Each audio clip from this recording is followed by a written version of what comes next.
ចលនទ្រព្យដែលមាន3ចំណុចនេះតែងទទួលបានតម្លៃខ្ពស់ជាងតម្លៃទីផ្សារធម្មតាទី1ទីតាំងល្អទី2មានតម្លៃស្ថាបត្យកម្មនិងទី3សំណង់ស្អាតប៉ុន្តែផ្ទះដែលនៅខាងក្រៅខ្ញុំនេះគឺមានទាំងអស់ខ្ញុំជឿជាក់ថាបងភាគច្រើនប្រកាសជាស្គាល់ហើយថាវីឡានៅខាងក្រៅខ្ញុំនេះជារបស់អ្នកណា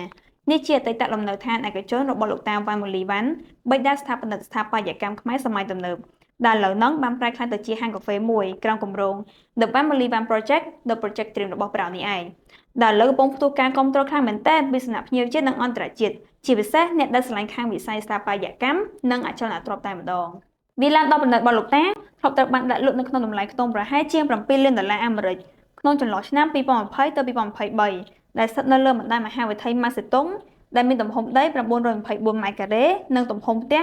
764ម៉ែត្រការ៉េបើគិតជាការ៉េប្រហែលជា$7000ក្នុង1ម៉ែត្រការ៉េប៉ុន្តែមានមនុស្សភាគច្រើនណាស់ធ្លាប់ចាត់សួរថាមិនបានផ្ទះលោកតាមានតម្លៃខ្ពស់ជាងអចលនទ្រព្យនៅម្ដុំនឹងចឹងជាធម្មតាអចលនទ្រព្យនៅម្ដុំហ្នឹងនៅក្បែរហ្នឹងអីមានតម្លៃខ្ពស់បំផុតត្រឹមជាង$4800ប៉ុណ្ណោះក្នុង1ម៉ែត្រការ៉េនេះបើយោងតាមទិន្នន័យពី App Pointer ប៉ុន្តែវីឡានេះមិនត្រឹមតែជាអចលនទ្រព្យធម្មតាទេ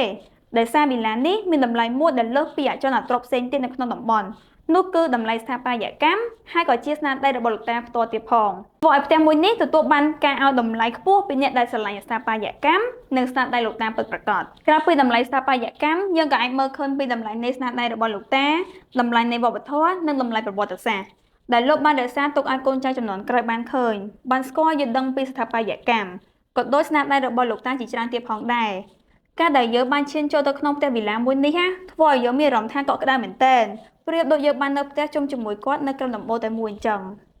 យើងគួរតែដឹងថា